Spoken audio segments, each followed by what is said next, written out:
तो उसको हम लोग कल करेंगे चर्चा भगवान के नाम के ऊपर। आज हम लोग बहुत महत्वपूर्ण श्लोकों की चर्चा करने वाले हैं। 3 प्रकार के सुख क्या होते हैं और उनका हमारी साधना से बहुत बहुत बहुत संबंध है। तो आप लोग सब देखिए। मेरा दूसरा फोन किसके पास? आपके पास, ठीक। मेरे पीछे बोलिए। भगवद गीता का 18वां अध्याय 36वां श्लोक।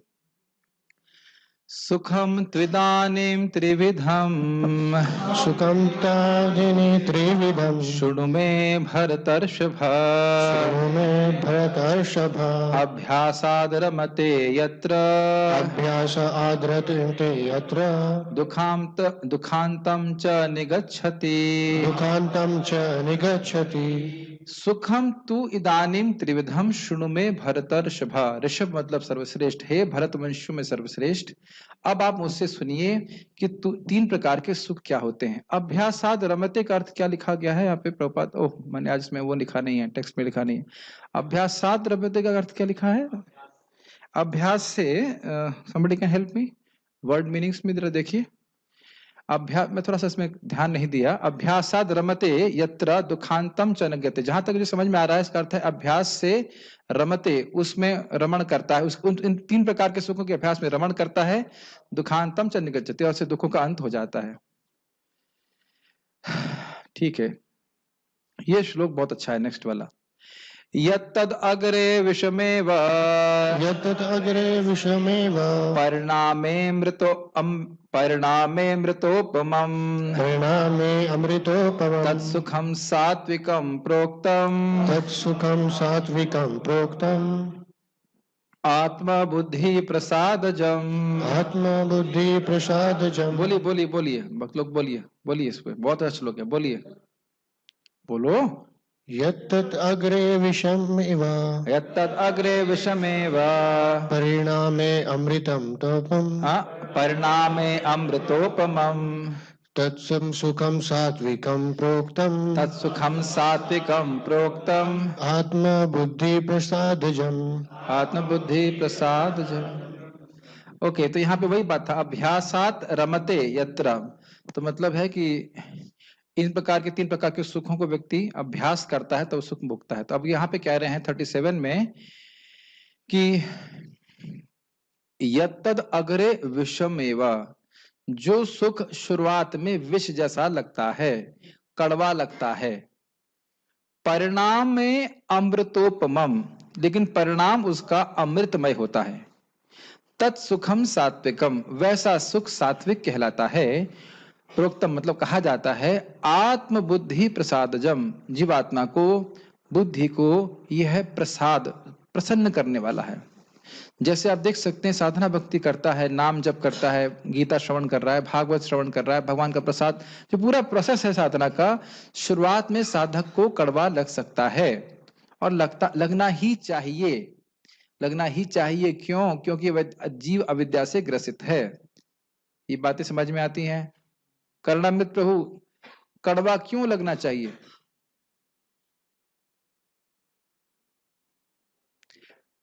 Why the sadhana should appear bitter in the beginning? Because of avidya, disease। जैसे बुखार में खाना शुरुआत में खराब लगना ही चाहिए, नहीं? इसीलिए इस पे मैं काफी कुछ कहने की इच्छा रखता हूं। इसीलिए जो लोग साधना कर रहे हैं उनके लिए आवश्यक है कि नियमित रूप से भक्ति करें। इस पे से प्रभावित ना हो कि हमें आज कैसा लग रहा है। तब जैसे जैसे हमारे हृदय में सत्वगुण बढ़ेगा तब ये सारी चीजें अच्छी लगने लग जाएंगी। क्यों अभी अच्छी नहीं लग रही है? रजोगुण तमोगुण बहुत बढ़ा हुआ है, इसलिए करने का मन नहीं करता। लेकिन जैसे जैसे सत्वगुण बढ़ेगा, भगवत गीता को सुनना, भागवतम को पढ़ना, जप करना, ये सब बहुत अच्छा लगेगा। लेकिन लगेगा तभी जब रजोगुण तमोगुण नष्ट होंगे। तो यानी कि विष लग रहा है, कड़वा लग रहा है, फिर भी व्यक्ति करता है ताकि रजोगुण तमोगुण का नाश हो। इसीलिए बोला था अभ्यास रमते, अभ्यास करेंगे इस सतोगुण का, तब उस सुख का अनुभव हम कर पाएंगे। आप में से कभी किसी को जप अच्छा नहीं लगा? Isn't it? अब आप सोचते कि मुझे आज जप करना मन नहीं कर रहा है, तो क्या उस स्थिति को कभी प्राप्त कर पाते कि कभी भी जप अच्छा लगता है? मैं ये तो नहीं कह रहा हूं कि रोज अच्छा लगता है, लेकिन अगर हम पहले से सोच के बैठे होते कि मेरे को बड़ा अच्छा लगेगा तब करूंगा, तब तो कभी हम प्राप्त नहीं कर पाते। ये सारे श्लोक हमारे हरिनाम और हमारी भक्ति से बहुत मतलब क्या कह सकते हैं, क्या संबंधित हैं। अब मैं कहूँ मेरे को गीता क्लास में नहीं आना अच्छा लगता, तो नहीं आना अच्छा लगता तो नहीं आने से अच्छा लगने लग जाएगा? क्यों भाई, नहीं आने से अच्छा लगने लग जाएगा? विजय प्रभु, कड़वा लग रहा है तो भी आने से, जब रजोगुण तमोगुण नष्ट होगा, सत्वगुण की वृद्धि होगी, तो ये सब समझ में आएंगे और अच्छा लगेगा। अब ये हमारे ऊपर है कि इस श्लोक को अपने जीवन में कितना धारण करते। समझ रहे हैं? स्वाभाविक है, जिसका चित्त हमारे जैसा चित्त जो है रजोगुणी तमोगुणी है, तो उसको रजोगुणी तमोगुणी बातें बड़ी अच्छी लगेंगी, जिसको भी आप आगे देखने वाले हो। ये बहुत इंपॉर्टेंट श्लोक है। लेकिन भाई शास्त्र का आदेश लेकर के यह मुझे सच्चा सुख देने वाले नहीं है, इसलिए इनमें प्रवृत्त ना होने के बजाय इस सात्विक सुख का, सात्विक मतलब हम भक्ति की बात कर रहे हैं, तो हम भक्ति के सुख का अभ्यास करेंगे। भक्ति में जो सुख देने वाली वस्तु है उनका अभ्यास करेंगे। क्या ये बात समझ में आती है? ये बहुत इंपॉर्टेंट श्लोक है। बिना अभ्यास किए व्यक्ति भगवान की भक्ति का सुख प्राप्त नहीं कर सकता। और जिस दिन आपका नाम जब अच्छा होता है तो क्या लगता है आपको? हिंदी में एक शब्द है, कहते हैं इसे कृतार्थ। कृतार्थ समझते हैं? इंग्लिश में क्या बोलेंगे कृतार्थ को? I am successful, I am fulfilled, है कि नहीं? जैसा कि वो बोलते हैं ना ध्रुव महाराज, स्वामिन कृतार्थोस्मि वरम न याचे। याद है ना आपको? क्या है? काचन विचिन्वन अपि दिव्य रत्नम स्वामिन कृतार्थोस्मि वरम न याचे। रजगुण से प्रभावित होने के कारण, हे भगवान, मैं कांच ढूंढ रहा था जो मेरे खाली हाथों को फाड़ने वाले थे, हाथ को काटने वाले थे, दुख देने वाली चीजें, भौतिक वस्तुएं मांग रहा था आपसे, और मुझे तो आप जैसे दिव्य रत्न प्राप्त हो गया, मुझे और कुछ नहीं चाहिए।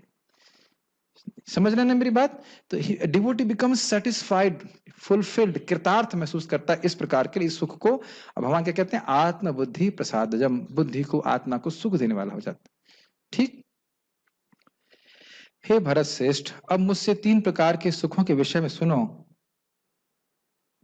जिनके द्वारा बद्धजीव भोग करता है और जिसके द्वारा कभी कभी दुखों का अंत हो जाता है। तो देखिए, जिन सुखों के द्वारा बद्धजीव भोग कर रहा है वह हो गए रजोगुणी तमोगुणी, लेकिन जिनके द्वारा दुखों का अंत हो जाता है वो कौन सा हुआ? सात्विक सुख। तामसिक और राजसिक सुख से व्यक्ति के दुखों का अंत नहीं हो सकता है। समझते हैं आप इस बात को? जो प्रारंभ में विष जैसा लगता है लेकिन अंत में अमृत के समान है, और जो मनुष्य में आत्म साक्षात्कार जगाता है, वह सात्विक सुख कहलाता है। स्वयं ही हरि नाम जब करते व्यक्ति को समझ में आने लगता है कि मैं इस जगत का नहीं हूं, ये जीवन मेरा बहुत, मेरा कई जन्मों में एक जन्म है। और ये सब आपको मैं थ्योरी से नहीं बोल रहा हूँ, ये आप जब करते हैं तो अपने आप समझ में आता है। जो व्यक्ति साधना कर रहा है वो अंदर क्या सोच रहा है उसको समझना बड़ा मुश्किल है। Because Krishna give so money realisations. भगवान की भक्ति कीजिए, प्रीचिंग कीजिए, सेवा करिए, भगवान बहुत सारे साक्षात्कार देते हैं।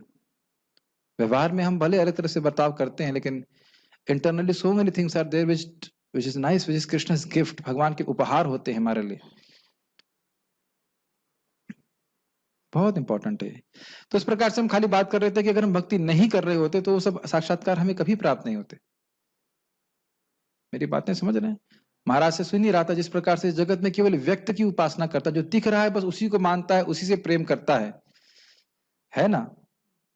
लेकिन भक्ति करते करते हमको समझ में आता है कि भगवान का धाम है, मैं कृष्ण का हूं, मुझे वहां जाना है, और इस जगत की द्वैतता से मुझे वो मुक्त होने लगता है। अच्छा बुरा, लाभ हानि, मान अपमान जो चलता ही रहेगा दुनिया में।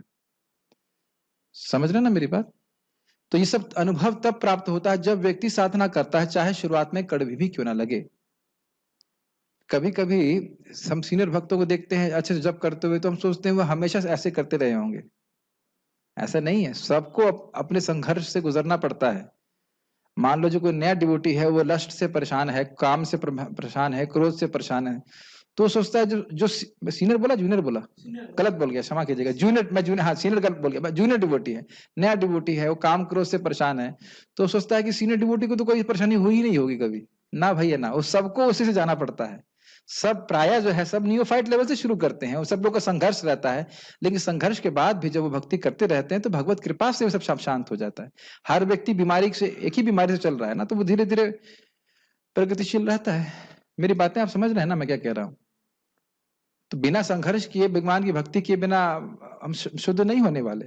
उस शांति की स्थिति को नहीं प्राप्त करने वाले। आज आप महाराज लोगों को देखते हैं कि भाई वो उनकी मति भगवान में लगी हुई है, तो कैसे लगी हुई है? बिना मेहनत किए। बोलिए, बिना मेहनत किए सब परफेक्ट हो गए। एक बार हमारे गुरु महाराज से पूछा गया था, तो महाराज बोले, I have never got anything in my life with easy, without struggle. I have not got anything in my life without struggle. बिना स्ट्रगल के मैंने जीवन में कुछ भी प्राप्त नहीं किया, कुछ भी नहीं मिला मेरे को। कहीं भी आप देखिए, समझ रहे हैं मेरी बात? इस जगत में कुछ भी आसान नहीं है। तो भक्ति में खराब भी लगेगा शुरुआत में, या किसी दिन अच्छा ना भी लगे, तो भी व्यक्ति को करते रहना चाहिए। सात्विक सुख है, आगे जाके सात्विक सुख देने वाला है।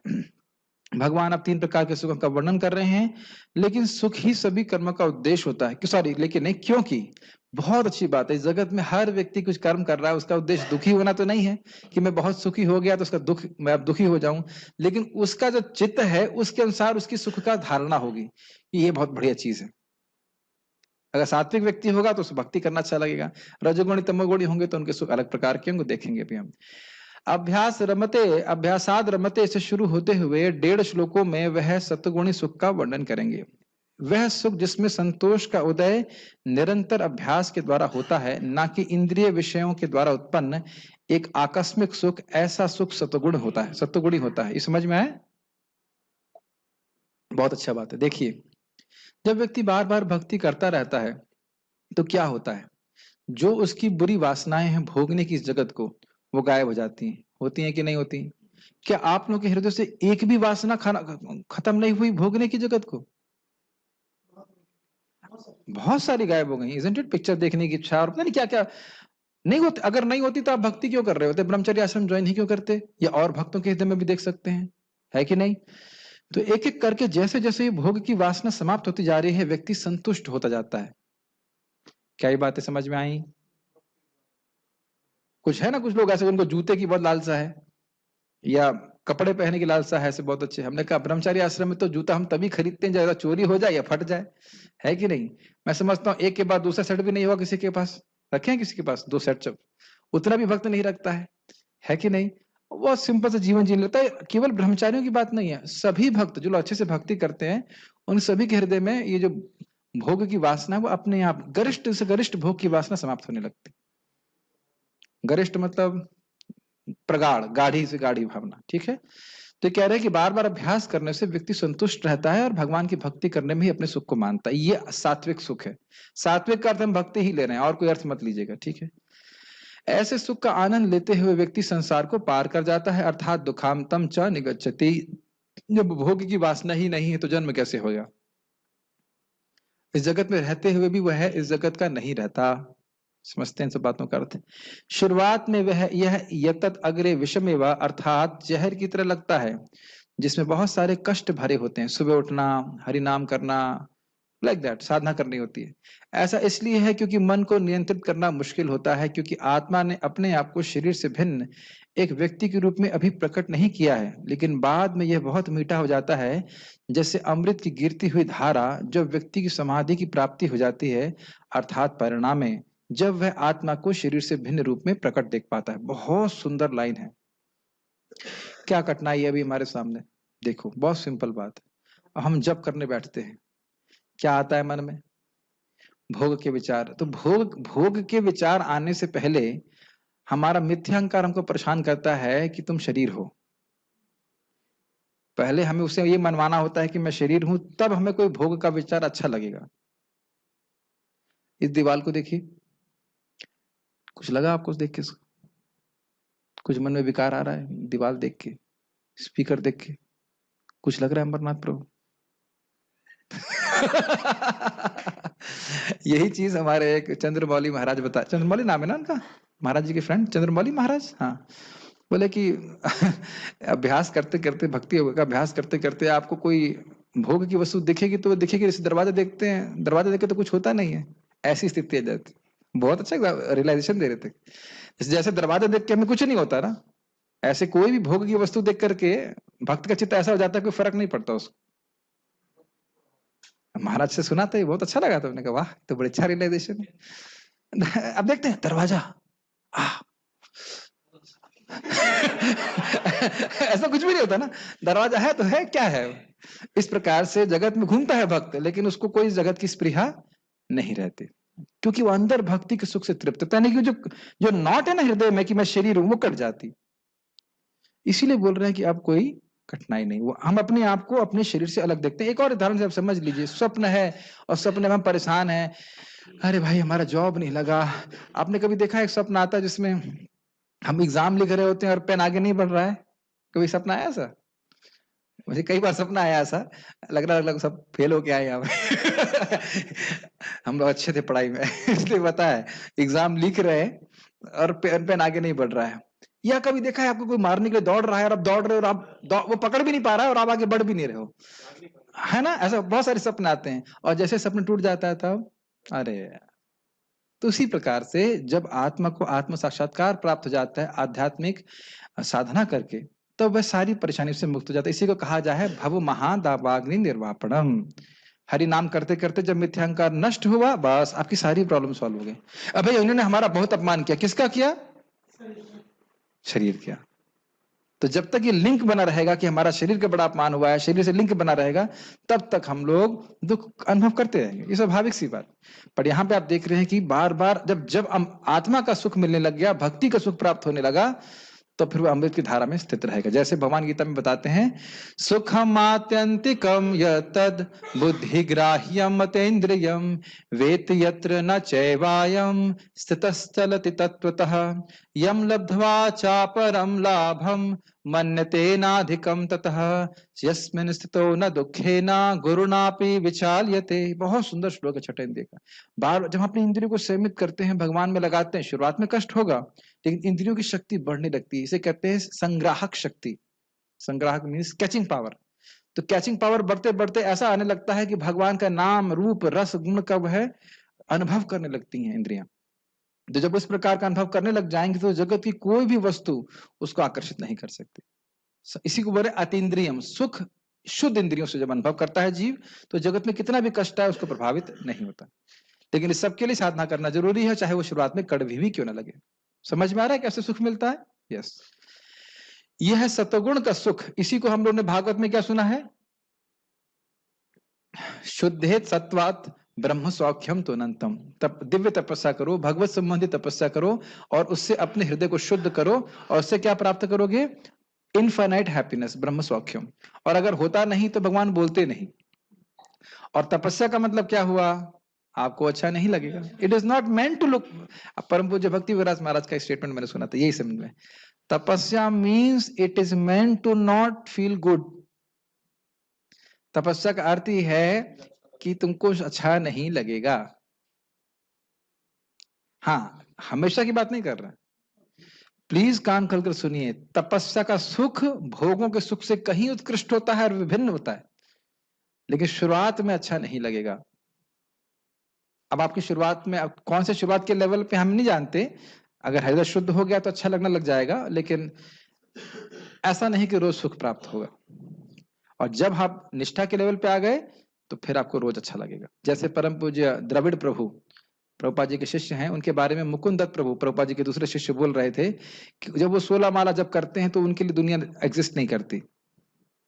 For him the world ceases to exist when he chants 16 rounds daily, every day. अभी हमारे संग ऐसा होता है। हमारे लिए तो संसार तभी शुरू हो जाता है जब 16 माला करना शुरू करते हैं। ये करना है, वो करना है, इसने ऐसा कह दिया, उसने ऐसा कह दिया। बट फॉर अमेजिंग, कहते हैं मेरा तो दर्शनार्थी में भी उठने का मन नहीं करता। मैं जब सुना तो हमने कहा वाह, ऐसा माला कब होगा हमारा। दुनिया को पूरा भूल करके हरि नाम करे एकदम। तो अभ्यास किया, isn't it? by practice भगवान की आशीर्वाद प्राप्त हो तब तो ऐसा कर पा रहे हैं, है ना? बोले आज के लोग हैं इस्कॉन में, ऐसा मत सोचिए कि इस्कॉन में डिवोटीज है नहीं जिनको नाम रुचि प्राप्त नहीं है। ठीक है, यह सत्वगुण का सुख है। मैंने परम पूज्य राधा गोविंद महाराज जी के बारे में सुना कि महाराज बताए 24 मिनट तक कृष्ण में ही चित्त लगा रहा। नटवर प्रभु बता रहे थे 20, it's not an easy thing. 24 minutes केवल कृष्ण का चिंतन, इसका समाधि। अभी ये तो बात ऐसा महाराज बोलते नहीं है, बस नटवर प्रभु से मालूम चला, बहुत पहले की बात है। अभी अब तो अभी महाराज की क्या स्थिति हम कुछ कह नहीं सकते। Amazing isn't it? Prabhupada ji का वक्तव्य, ऐसा कोई समय नहीं है जब मैं कृष्ण को भूल गया हूं। मुझे याद नहीं कि ऐसा कोई समय जब मैं कृष्ण को भूला हूं। तो जिन्होंने इस प्रकार की तपस्या करी है, दिव्य तपस्या, वह है ऐसी स्थिति को प्राप्त हो सकते हैं। परम पूज्य गोपाल कृष्ण महाराज जी के बारे में भक्त बता रहे थे कि वो बस में जा रहे थे रात में, ओवर नाइट ट्रेवलिंग, पूरी रात जप करते रहे, पूरी रात। एक बार जन्माष्टमी में कुछ प्रॉब्लम था, 10 दिन सोए नहीं। हम एक दिन नहीं सोएंगे तो फिर अगले दिन क्या होगा? These are all transcendental devotees. मैंने सुना था गुरु महाराज के बारे में, सुना रथ यात्रा हो रहा था, महाराज 104 फीवर था ना, कितना था, बहुत हैवी फीवर था, महाराज नृत्य कर रहे थे। इनकंसीवेबल। महाराज जी एक बार यहाँ पे आए थे और यहाँ पे बीमार थे, मैंने कहा चलो कोई तो मौका मिला सेवा करने का, मैं दवा लेके गया, पता लगा महाराज प्रवचन देने चले गए। परम पूज्य राधा कुंज महाराज जब बीमार थे, उनको हार्ट अटैक पड़ा था, मेरे गुरु महाराज आए तो 2 मिनट महाराज पूछे आप कैसे हो? मैं हाँ ऐसे है। उसके दोनों लोग कृष्ण कथा चालू कर दी। परम पूज्य जयप्रदा महाराज से गोपाल कृष्ण महाराज जी मिलने आए, पूरा ट्यूब लगी हुई थी। महाराज पूछे कैसे हैं आप? मैं ठीक हूँ, मुझे कोई दिक्कत नहीं है, मैं चैतन्य चरितामृत सुन रहा हूँ, ये वो। तो महाराज बोले अरे आपका ये शरीर में सब ट्यूब लगा। ओ आप शरीर के बारे में बोल रहे थे, अच्छा। So we cannot conceive how a pure devotee is. वो हमें लगेगा कि वो दुख भोग रहे हैं, कभी दुख नहीं भोगते, they are always happy because always remembering Krishna। लेकिन भगवान की भक्ति की है तब, ऐसे नहीं कि फ्री में सब कुछ मिल जाता है। समझ रहे मेरी बात? क्या वो चेतना है, सोचिए महाराज इतने व्यस्त बीमार हैं और उस पर भी प्रीचिंग कर रहे हैं, वो अद्भुत है, इनकंसीवेबल। महाराज जी बोलना चालू करूं इतना अच्छा लगता है, महाराज वैष्णव गुणगान करना बहुत अच्छा लगता है। मैंने सुना महाराज जी आज मैं दूसरा क्लास दे रहा हूँ तो थकान अनुभव कर रहा हूँ। महाराज जी 9 परिक्रमा होती थी, नवदीप मंडल परिक्रमा में 9 परिक्रमा में हर दिन 9 पार्टी में जाके क्लास दिया करते हैं ना। परम पूज्य जयप्रदा का महाराज, कितना उत्साह महाराज का प्रचार। It's not a mental platform, अगर खुश नहीं मिल रहा तो कैसे कर सकता है व्यक्ति इतना? 9 lectures in a day, every day, day after day, 7 दिन नॉन स्टॉप। खैर ये सब आत्मा को खुशी होती है तब इस पे भक्ति की सेवा कर सकता है। परम पूज्य मैं समझता हूँ क्या नाम उनका, पंकजांगिरी प्रभु, वहां पानी भर गया था, नरसिंह देव जी की पूजा कर रहे थे पानी में और सांप आ गया था वहां, बताइए फिर भी पूजा करते रहे, कोबरा था। ऐसा भक्तों ने सेवा किया। यहाँ एक सांप आ जाता हमारी क्लास तुरंत स्थगित हो जाएगी, है कि नहीं? पानी में भाग भी नहीं सकते आप, भागोगे कहाँ भागोगे? परिक्रमा करके कोबरा निकल गया। यह सतोगुण का सुख उस बुद्धि के द्वारा उत्पन्न होता है जो आत्मा पर केंद्रित होने के कारण शुद्ध हो गई है। भगवान आत्मा, हम अपने अर्थ यहाँ पे भगवान के बारे में समझेंगे। भगवान पे केंद्रित करके भगवान से प्राप्त होने वाले सुख को प्राप्त करके जीव सुखी हो जाता है। शुद्धता का अर्थ है भौतिक विषयों के संपर्क से होने वाले सभी प्रकार के प्रदूषण का पूरी तरह से उन्मूलन। इसका अर्थ क्या है?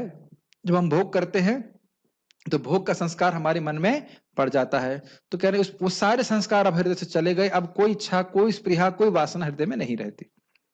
तात्पर्य, बद्ध जीव भौतिक सुख भोगने की बारंबार चेष्टा करता है, उसको पता ही नहीं कि आध्यात्मिक सुख है क्या, नाम सुख क्या क्या है, कथा सुख क्या है, कुछ नहीं पता उनको। तो भोग के बारे में सोचेगा, आहार, निद्रा, भय, मैथुन इत्यादि। इस प्रकार वह चर्वित चरण करता है, जो चीज खा चुका है उसी को चबा चुका है, उसी को बार बार चबाता है। लेकिन कभी कभी ऐसे भोग के अंतर्गत वह किसी महापुरुष की संगति से भव बंधन से मुक्त हो जाता है। दूसरे शब्दों में बद्ध जीव सदा ही किसी न किसी इंद्रिय तृप्ति में लगा रहता है, लेकिन जब सुसंगति से वह समझ लेता है कि यह तो एक ही वस्तु की पुनरावृत्ति है और उसमें वास्तविक कृष्ण भावनामृत का उदय होता है, तो कभी कभी वह ऐसे तथाकथित आवृत्ति मूलक सुख से मुक्त हो जाता है। इसका अर्थ क्या है? देखिए, प्रभुपाद जी एक गार्डन में गए थे और उस गार्डन में रोज जानते हैं इस कहानी को, वो रोज क्लॉकवाइज परिक्रमा करते थे। परिक्रमा मतलब व्हाटएवर, परिक्रमा नहीं लेकिन गार्डन वॉक करते थे, मॉर्निंग वॉक करते थे। तो एक दिन उल्टा चल रहे थे, क्लॉकवाइज की जगह उल्टा चलने लगे, काउंटर क्लॉकवाइज। तो प्रभुपाद जी के शिष्य बोले ये गार्डन मुझे कुछ अलग लग रहा है। तो प्रभुपाद बोले यही है, हर योनि में तुमने आहार, निद्रा, भय और मैथुन का आनंद सुख लिया है और हर योनि में तुम सोचते हो कि इस बार कुछ अलग है, इस बार कुछ अलग है, लेकिन है वही वस्तु, आहार, निद्रा, भय और मैथुन। पुनः पुनः चर्विता चर्वणा नाम, जो सुअर को सुख मिल रहे इसी प्रकार से भी इंसान को मिल रहे हैं। तो बुद्धिमान व्यक्ति इस प्रकार से इन भोगों में प्रवृत्त नहीं होता। से कहते हैं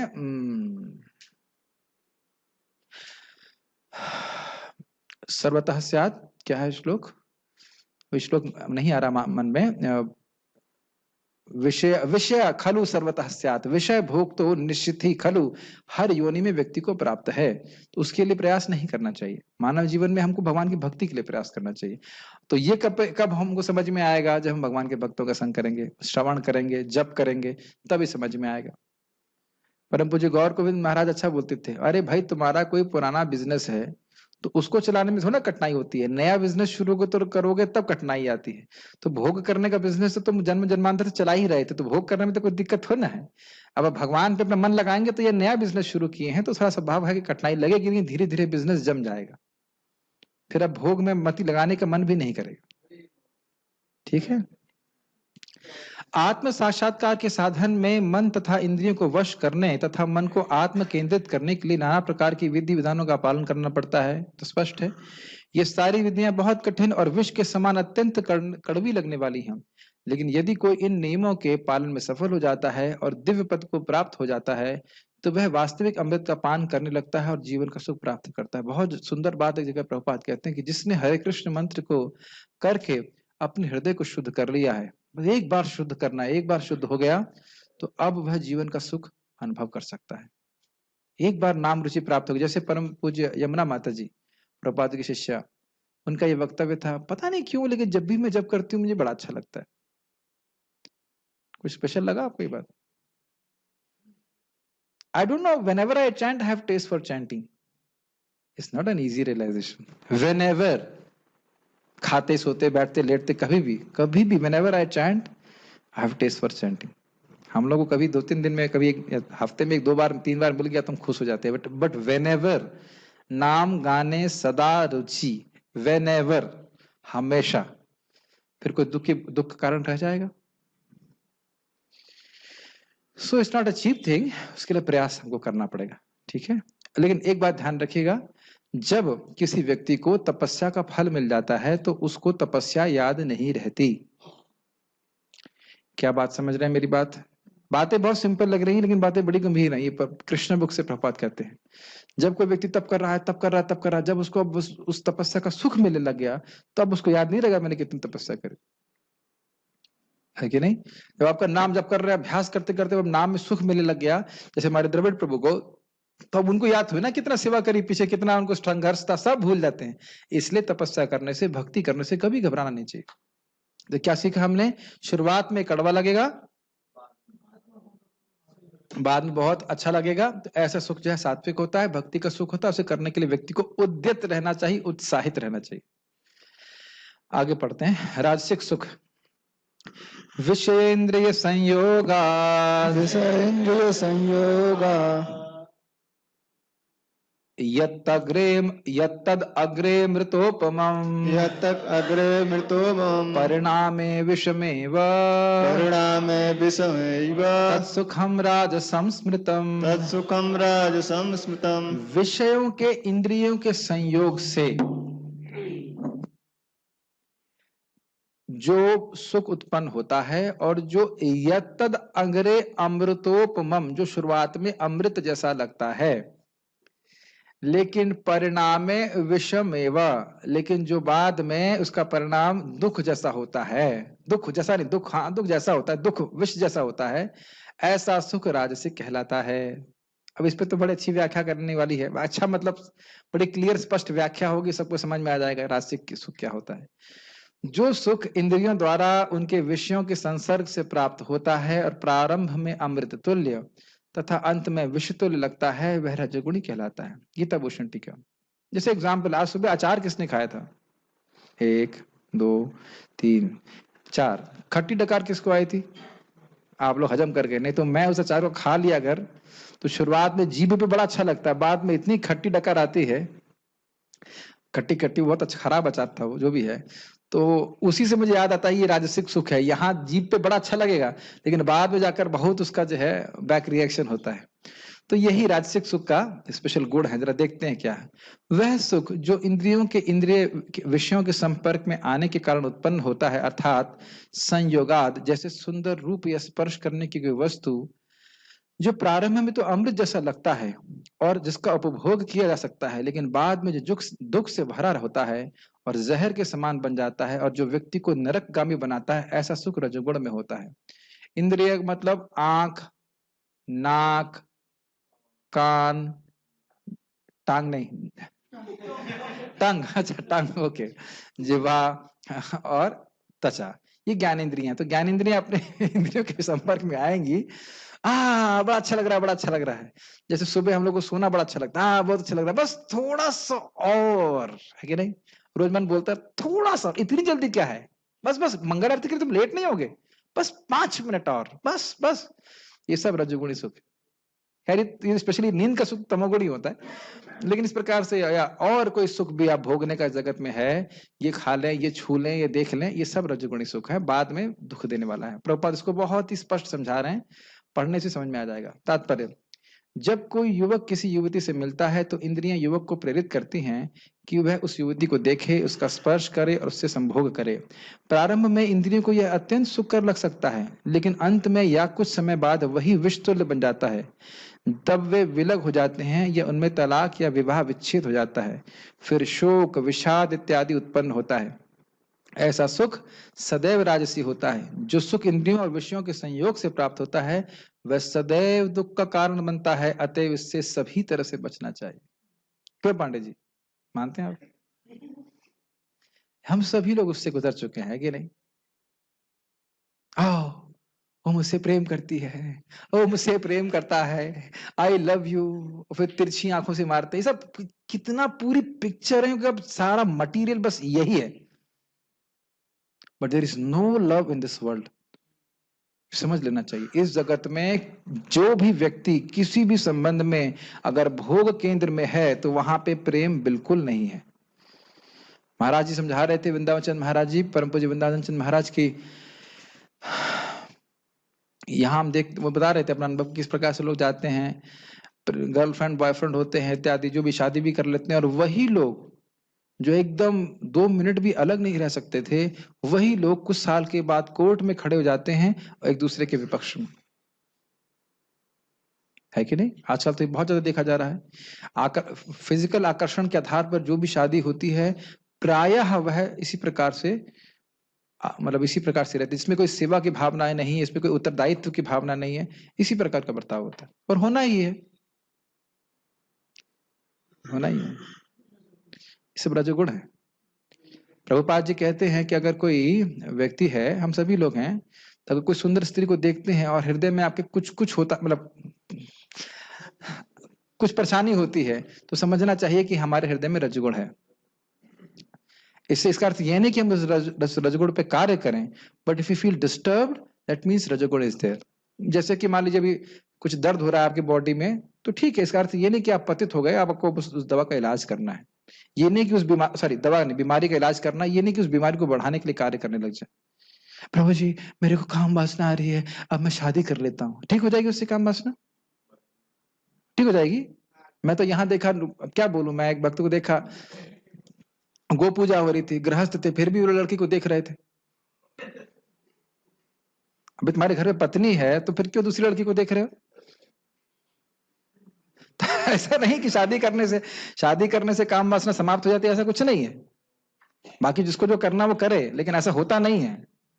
कोई कहते कि भाई शादी करने से काम वासना समाप्त हो जाती है, ऐसा कुछ भी नहीं है। एक बहुत, चलिए छोड़िए ये सब बातें बोलना, क्लास में तब मन नहीं करता है, लेकिन ये पॉइंट समझिए, काम वासना केवल भगवान के, अभी वो श्लोक मिला है, मैं शेयर करने वाला हूँ जपा टॉक में, बहुत सुंदर, भगवान का नाम उच्चारण करके ही काम वासना लिप्त समाप्त हो सकती है, और नहीं तो कोई तरीका नहीं, कोई तरीका नहीं। और इसको बोल रहा है, ये क्या है, हरि नाम धरे को तो बोल, ऐसे करके बहुत सुंदर भजन है, उसमें बोलते हैं कि मेरे हृदय में कामाग्नि लगातार जल रही है, लेकिन ये हरि नाम जो है ये कैसे प्रवेश करता है, जैसे बारिश होती है, बारिश की तरह मेरे कानों के द्वारा अंदर प्रवेश करता है और इस अग्नि को नष्ट करता है। लगातार जल रही है कामाग्नि, लेकिन जब हम बड़ी नम्रता से हरे कृष्णा कृष्णा कृष्णा हरे हरे, हरे राम राम राम हरे हरे, जब बार बार उच्चारण करते हैं बड़ी एकाग्रता से, तो भगवत कृपा से, नाम की कृपा से ये काम शांत हो, ये रजगुण शांत। ठीक है, तो इन सब भोगों के प्रवृत्त होने के बजाय व्यक्ति को भगवान का नाम जप करना चाहिए। महाराज बता रहे थे कि आंधी जैसे हमेशा नहीं चलती, परम पूज्य राधा गोविंद महाराज। आंधी जैसे हमेशा नहीं चलती, उसी प्रकार से काम वासना भी हमेशा नहीं रहती है। ऐसा नहीं है कि जब वासना आए तो बस तुरंत उस पर कार्य करना चाहिए, शांत बैठना चाहिए, भगवान का नाम जप करना चाहिए, भक्तों के संग में रहे, धीरे धीरे करके ये बात इसे हम कंट्रोल कर सकते हैं। ऐसे ही क्या नाम है उनका, परम बहुत वैष्णवों से बड़ी अच्छी शिक्षा प्राप्त होती है। क्या नाम है, कदम कानन महाराज बोल रहे थे। एक डिवोटी उसे पूछा, Maharaj if I have sex desire what should I do? Maharaj बोले जस्ट डोंट डू एनीथिंग। बोले प्रश्न ये था कि मेरे हृदय में अगर भोग की वासना आ रही तो मुझे क्या करना चाहिए? तो उत्तर क्या था? कुछ नहीं करना चाहिए, कुछ नहीं करना चाहिए। और यही बात गीता में बोला गया है। आज इच्छाएं आएंगी जाएंगी, भगवान की भक्ति करते रहिए, धीरे धीरे भगवान की भक्ति के प्रभाव से सारा कुछ समाप्त होता। जितना हरि कृष्ण मंत्र जप करेंगे, भक्ति करेंगे, फिर धीरे धीरे समाप्त हो जाएगा। ठीक है, लेकिन ये सोल्यूशन है नहीं, ये सोल्यूशन है नहीं कि बस भोग करने से हमारा सारी भोग की वासना समाप्त हो जाती है, ऐसा नहीं होता। लास्ट, यदग्रे चानुबंधे यदग्रे चानुबंधे च सुखम मोहनमात्मनः सुखं मोहनात्मनः निद्रालस्य प्रमादोत्थम निद्रालस्य प्रमादोत्थं तत्तामसम उदाहृतम। तत्तामसं उदाहृतम्। यदग्रे चानुबंधे चा, अनुबंध का अर्थ है, प्रभुपाद ने बता रहे हैं, आत्म साक्षात्कार के प्रति अंधा, बिल्कुल तामसिक कार्य, उसे पता ही नहीं क्या करना है, मांस खाना, मुर्गा खाना, गंदे संदे खान करना, शराब पीना, सब। च सुखम मोहन आत्मना, तो यह मोह के द्वारा उत्पन्न होता है और मोह का कारण होता है। जैसे आप देखो लोग शराब पी करके नाली में गिरे रहते हैं, उसमें क्या सुख है बताइए? कोई सुख है? महाराज जी बता रहे थे कि व्यक्ति को पूछे, भाई तुम गांजा क्यों पीते हो? कहता है भूल जाते हैं दुनिया को, सारे गम भूल जाते हैं। तो महाराज पूछे कितनी देर के लिए भूलते हो? कहते हैं पता नहीं, मैं तो पिया नहीं है, जो भी रहता हूँ घंटे भर के लिए, 2 घंटे। तो महाराज बोले कि अरे तो फिर हमेशा पीते रहना चाहिए, तो भूल ही रहोगे उसको। कहता नहीं, वो संभव नहीं है। तो ये तो संभव नहीं है ना कि हमेशा 24 घंटे गांजा पी के रहेगा व्यक्ति। तो ये जो इस प्रकार के सुख हैं, ये है सब तमोगुण में है। जैसे प्रभुपाद जी के समय में वहां पे होते ना, LSD लेते थे और क्या ड्रग्स लेते थे, ये सब क्या है? ये सब तमोगुण का सुख है, ये कोई आध्यात्मिक सुख थोड़ा ना है। और क्या कह रहे हैं? निद्रा आलस्य प्रमादोत्थम, निद्रा और आलस्य और प्रमाद, पागलपन, निद्रा और आलस्य से उत्थम मतलब जो उठता है, प्रकट होता है, वह तामसिक सुख होता है। जैसे कुछ लोगों को सोने में ही बड़ा सुख मिलता रहता है, भाई थक जाते हो तो सोना ही पड़ेगा, लेकिन कुछ लोग,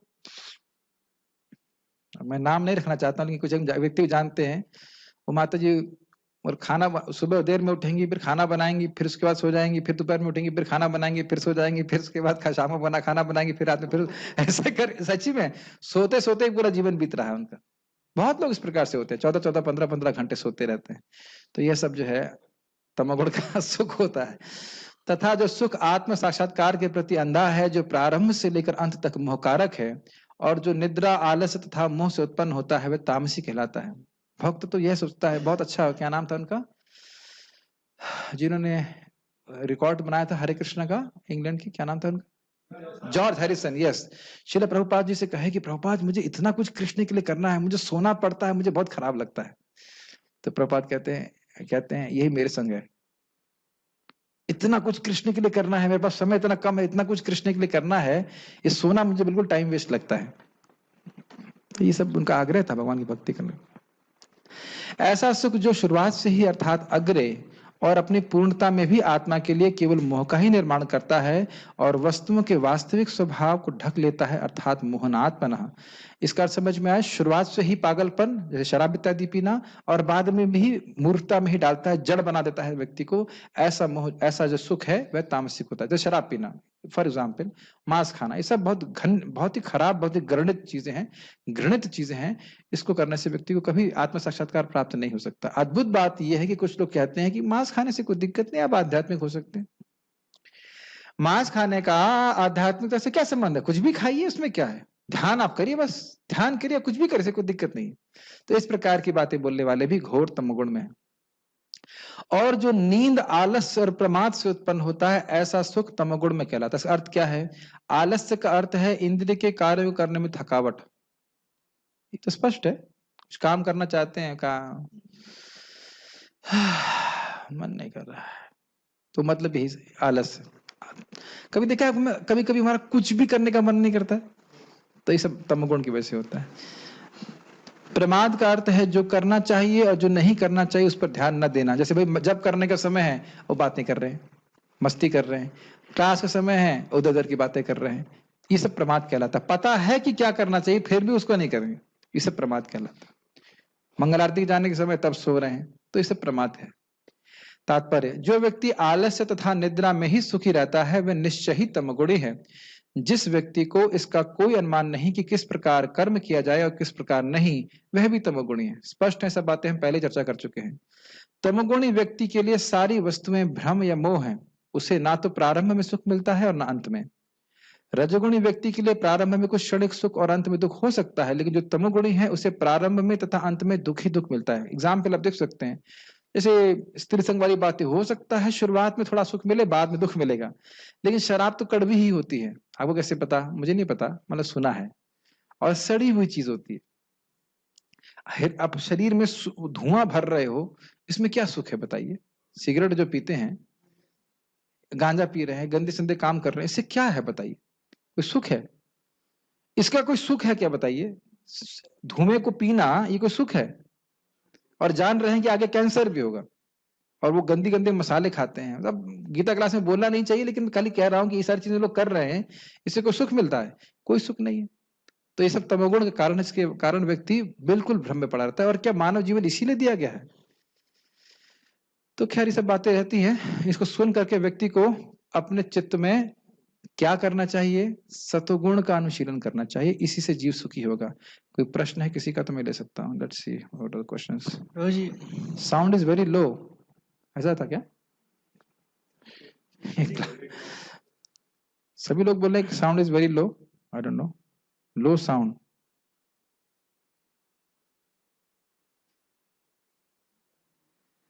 एक भक्त कह रहे हैं कि आप कह रहे हो हरे कृष्ण मंत्र करने से भोग की वासना कम हो जाती है, लेकिन हम देख रहे हैं जब हरे कृष्ण मंत्र अच्छे से करते तो बढ़ जाती है। नहीं, ऐसा नहीं है।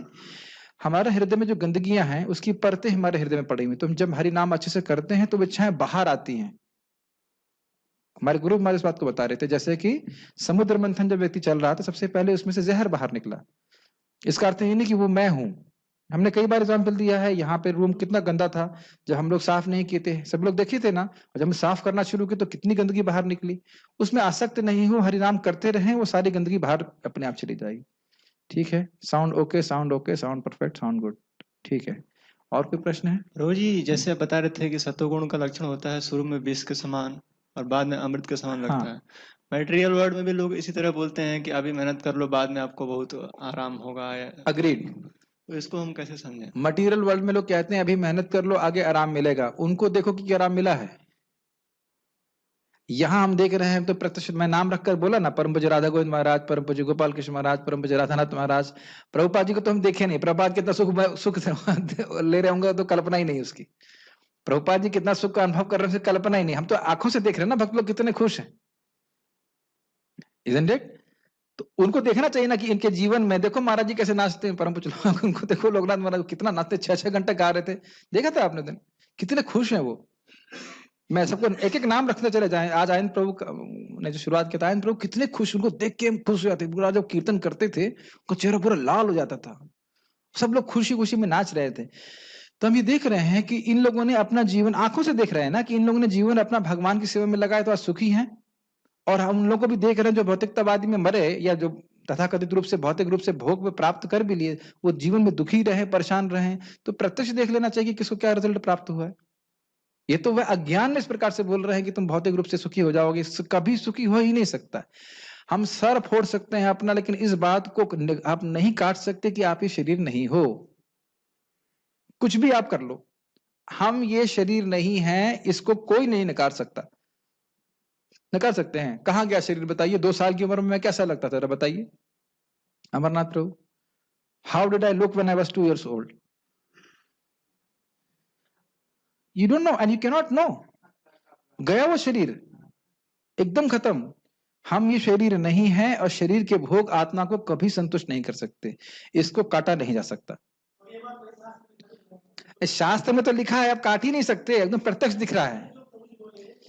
वही मैं बोल रहा हूँ कि भोग प्राप्त करके, अब प्रैक्टिकल देख लो, हिरण्यकश्यप पूरे जगत का भोग प्राप्त किया था, सुखी हुआ। प्रहलाद महाराज के पास कुछ नहीं था, बिल्कुल सुखी थे। हरिदास ठाकुर जी के पास क्या है? और यहाँ देख लो, आश्रम में भक्त लोग टीने के नीचे रह रहे हैं, किसी ने कंप्लेन नहीं किया। कंप्लेन ये हो सकती है कि दूध नहीं मिला, लेकिन कभी कंप्लेन नहीं हुई कि टीने के नीचे रहना पड़ रहा है। ये कंप्लेन हो जाती है कि दूध नहीं मिला, मेरे जलेबी खा गए, ये कंप्लेन हो सकती है। लेकिन कभी जिंदगी में आज तक कोई ब्रह्मचारी मुझे कंप्लेन नहीं किया, प्रभु जी टीने में क्यों रखवा रहे हो, हमें एसी वाला रूम दे दो। बताओ, कोई कंप्लेन किया? कभी झगड़ा हुआ है? सब ब्रह्मचारी यहाँ बैठे। कुणाल कभी देखा किसी को? कभी किसी बात कोई भक्त नहीं बोल रहा, कोई नहीं बोलता है। भक्ति करके सुखी है भक्त, कि वही भक्त झगड़ा करेगा जो भक्ति करके सुखी नहीं है। अन्यथा कोई भक्ति, अगर खुद हरि नाम, मैं से बता रहा हूँ, भक्त नाम जब अच्छा हो जाता है ना, मेरा किसी से झगड़ा करने का मन नहीं करता, किसी से भी नहीं। प्रार्थना भगवान से करता हूं, मेरा आज सुबह से शाम तक किसी से झगड़ा नहीं हो, भगवान प्लीज। मेरे पास शक्ति ही नहीं झगड़ा करने की किसी से। कभी कभी मेरा स्वभाव आ जाता है, प्रकट हो जाता है मेरा, लेकिन फिर भी मैं प्रयास करता हूँ। Just I have no strength to fight with any devotee, no strength. It is so nice to chant Hare Krishna.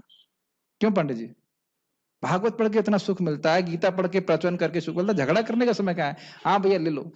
एक वक्त आज बोले आपका साउंड सिस्टम के दूसरे व्यक्ति मैनेज करेंगे। हाँ हमने कहा ले लीजिए, कोई दिक्कत नहीं, कोई दिक्कत नहीं, ले लीजिए, कर रहे दीजिए, कोई दिक्कत नहीं, कोई झगड़ा नहीं हमारा, कर रहे दीजिए उनको, कर ले, अच्छा बात, हमें कोई दिक्कत नहीं।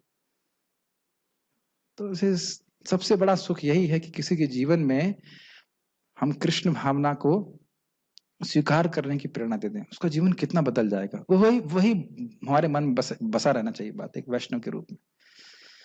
Anyway, some reflections for there. और कुछ कहना चाहते? प्रभु जी, मेरी बेटी 11 साल की है। हाँ। और वो कृष्ण जी को चॉकलेट खिलाती है, क्या यह ठीक है? Please guide. लाता कौन है? बिल्कुल ठीक नहीं है। चॉकलेट ना तो खानी चाहिए ना भोग लगाना चाहिए। अब कहें कि चाय को भोग लगाते हैं तो सफेद सही है कि चाय तो आप ही लेके आते होगे, चॉकलेट आप ही लेके आए हुए, तो इसीलिए फिर दे रहे हैं। उनको बोलो स्वीट, बेटा स्वीट का भोग लगाओ, नहीं खाना चाहिए। ठीक है, और कुछ? भागवतम में सपनों के बारे में क्या बताया गया है? Why living being gets dream, does they help anyone in bhakti? बहुत अच्छा प्रश्न है, आप इसका उत्तर सुन करके चकित हो जाओगे। ड्रीम क्यों आते हैं तो बड़ा स्पष्ट है, क्योंकि हम इस जगत में अनुभव प्राप्त करते हैं और वह अनुभव मिलजुल करके हमारे मन में संस्कार बनाते हैं, वो संस्कार हमको दिखते हैं, वो कोई विशेष बात नहीं है। लेकिन प्रभुपाद जी बहुत अच्छा बात वहां पर समझाते हैं 4थे स्कंद में पुरंजन उपाख्यान में, कि एक भक्त को जिन इच्छाओं की वजह से अगला जन्म लेना पड़ता, उन इच्छाओं को भगवान इस जीवन में स्वप्न में भुगवा करके उसके दूसरे जन्म को रद्द कर देते हैं। मेरी बात समझ में आई? कभी सुना था ये बात आपने? It's amazing. इस जन्म में जिन भोग की इच्छाओं की वजह से भक्त को अगला जन्म लेना पड़ता, मैं एकदम अभी परपट में पढ़ा हूं, एग्जैक्ट प्रभुपाद लिखे, उनको स्वप्न के माध्यम से, अपने भक्तों की बात कर रहा हूं, उनको स्वप्न के माध्यम से भुगवा करके, अच्छा वगैरह कैसा भी स्वप्न, भगवान उसको अगला जन्म रद्द करवा देते हैं। हो गया, उसने जन्म भोग लिया उसने। ये है श्रीमद् भागवतम, इसीलिए भक्ति करने की प्रेरणा मिलती। कितने कृपालु हैं कृष्ण। ठीक है ना? और कोई प्रश्न है? ठीक है। मेरे गुरु महाराज जी बोले थे इस बात को कि मतलब स्वप्न इसलिए भगवान देते हैं, जैसे स्वप्न छूटने के बाद सब कुछ लगता है कि कुछ नहीं है जगत में, वैसे ही भगवान ये संदेश देते हैं। हाँ, ये तो है ही। सपने से ये आदेश तो हमको मिलता है, सपने से मतलब हमको शिक्षा मिलती है कि जैसे स्वप्न में हम बड़े एब्जॉर्ब रहते हैं, यही है यही है, और जागृत होने पर सब भूल जाते हैं। उसी प्रकार से हमारा असली जीवन है जो भगवान के संबंध में है, उसके प्रति जागृत होना चाहिए। और वो होता है कैसे? हरे कृष्णा कृष्णा कृष्णा हरे हरे, हरे राम राम राम हरे हरे। कल एकादशी है, सब लोग अच्छे से हरि नाम जप कीजिएगा और एकादशी पालन करने का प्रयास कीजिएगा। Hindi class, any questions? Okay, so we will stop here. Shrimad Bhagavad Gita की जय, श्रील प्रभुपाद की जय। We want to start our English class now. Those who want to continue, they can continue.